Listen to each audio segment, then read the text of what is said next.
The first thing I think about when I think about Drew is the great working relationship that he and I have. As music director for me and pastor for him, it's great that we can work with each other and we can bounce ideas off each other and agree with each other, and I think that helps both of us grow. I remember when we walked in, the first thing Jim told us when we walked into the Presbyterian building was Drew was really tall. He was a big guy, and that he was fantastic. He is such a big presence, you know, he's a big man, and he has to be, because he's really got a big heart, and it shows.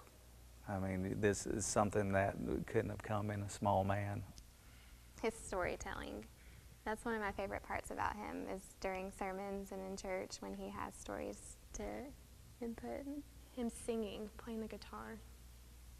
I hear that. He like pulls it out in his office sometimes secretly, and we'll sing and play, and you don't even know it. And I'll be sitting at my desk and I'll hear it, and it's really pretty. Drew is a natural leader, you know, whatever he's doing, even if he doesn't know what he's doing, he's a natural leader, and he's pretty easy to follow. Actually, when we were on the pastor nominating committee and we received his PIF, which is the pastor information form, when I read his letter, it was one of the first ones we read, and I remember thinking, if all of the letters were that good, then our process was going to be really easy. I soon realized that they weren't all that good, and so it was fantastic. There was a phrase about well-worn Birkenstocks and needing a new pair of shoes, and that was my first introduction to the imagery and the storytelling that he does. And one of the things that I really like about Drew is his storytelling and how he can really help you see what he's talking about with his stories. You felt like you were having a conversation with him when he was giving his sermon instead of you were being lectured. It never felt like a lecture. It always felt like you were just conversing with Drew. Yeah, I really liked how he would kind of connect whatever the story was that day, the sermon, to like his real life. One of my favorite stories that Drew would always tell were from the North Haven books, especially the Christmas pageant one that he shared a few times with us. He did the ladder story, the carpenter story, for Christmas Eve, and I went to New Mexico, and I was with one of my best friends, and we just decided to go look at churches, and I stumbled into that church, and I remember I was like freaking out, and my best friend had no idea. I was like, this is this church, this is the staircase. It's really fun when he puts his hands in the baptismal font and then pulls them out. You can see people in the choir kind of go, Oh yeah, I'll never forget. I think my favorite sermon was one of them that I texted him in the middle or at the very end of the movie, The Gray. About 2 weeks later, Drew did a sermon on it, and it was an awesome sermon, and it was something that, of course, he didn't mention me. He said a friend, but it was me. A sermon that really stuck with me, it was during stewardship season, and his sermon was just all about giving. His prayers for the people is one of my favorite parts of worship, and I always wish that when I was a kid, I always wanted that part to be over faster, and now it's over too fast for me. Well, I loved having him here with his children and his grandchildren and seeing them all at churches. It's really great to have all that with Rhonda and everyone. One thing that is great is when all of his family comes. And so to see them out there and worship together, I know that he's very proud of all of them, and he loves having them here together. He did me and Zach's wedding, and we did marriage counseling with him. And one of the funny stories from that was when we had to do a survey, and you had to fill out what you thought the wife was going to do and what the husband would do. And Drew didn't know at the time that I love to do laundry. So me and Zach both fill out the survey. I circle that the wife is going to do the laundry, and Zach circles that the wife is going to do the laundry. And Drew had to have a talk with us to say, now, are you sure that Laura is going to do all of the laundry? We had to explain to him how much I love doing the laundry.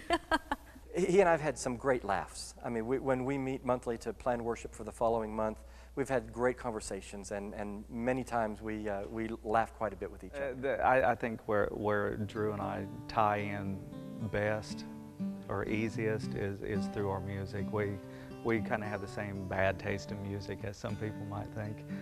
We went to Montreat together, I guess his first summer here. He, like we had that house, so he lived with us, and girls in one room, boys in one room, and he would get his guitar out and we would sing. And when we got back to Conway, he made me sing in the talent show, which I hated him for, because I hate singing in front of people. But I feel like that really started like me being in the choir and singing with Don Banksness. You know, folks in Texas have trouble with big words. Oh, I think he is a true Texan, I do.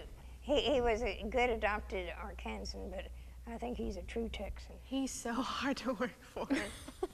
No, he's not. He's not at all. He's hilarious. He really is. I mean, I think it's brought us a lot closer together. Because, I mean, I still see him as a pastor, but I think he's become more of a friend over the time. I do think, though, for everyone in this church, that he has become not only our pastor, but our friend. I feel like we can all connect with him. And I think one of the things I love about Drew the most is he's real and always genuine. He's a pastor, but he's not coming down on you with the wrath of God. It's more of like an understanding and a love. He could always make you smile. For sure. I want to miss his way that he connected with the youth. He really connected with us. Just the way that he connected with us and the relationship that we built as a youth group and our minister is really strong, and it's sad to watch him go. He's big and, huggable. Somebody like me that doesn't like to hug, likes to hug Drew. And the little kids are like that. They are not intimidated by his size whatsoever. Nobody's really intimidated that knows him, knows that he's a big old teddy bear. For his installation here, he asked Emma to be the acolyte for that service. And that was really touching to me, that he knows my kids so well, and they have such a good relationship. And I think he does with all the kids in the church, but it's so good. His connection with children and youth is just fantastic, and it's meant so much to my kids. I do remember when Drew would do baptisms, I always liked how he would kiss the baby on the forehead. That was always really sweet. I feel like he's had a lot of good moments with babies too. They always seem to like reach for him or interact with him. I think he gives a real sense of being sure that you greet your neighbor when you're here. And I think we've always had that, but I think he emphasizes that, and that's what we're all about. You cannot love God without also loving neighbor. His sermons every Sunday, it seems to me that each one built on the other, that it was like reading a favorite book and going on in a chapter, and to me there were chapters of love. This is the way that you show Jesus how you love him and what you do. And I'm going to miss that. And sometimes the words from Hebrew rattle through my mind. Be hospitable to strangers, for by doing so some have entertained angels without even knowing it. The recurring message that I think of so clearly when I think about Drew is hospitality and community. Because Drew's the type of person that the first time you meet him, you felt like you've known him for your whole life. I felt like that from the minute that I met him. And I think he really brought that to our church, the community and hospitality and making everybody feel welcome and comfortable. And he is so comfortable in his own skin that it makes everybody else comfortable around him and feel like they're a part of something bigger. Throughout all of his sermons, the emphasis is always on, you really need to get out and be kind to your neighbor. And it makes me think of the commandments, that you love your Lord and that you love your neighbor as yourself. And that we don't just sit in the church and say, gee, it's nice to be here. We go out and we take that love with us. And I get that from every sermon that Drew preaches.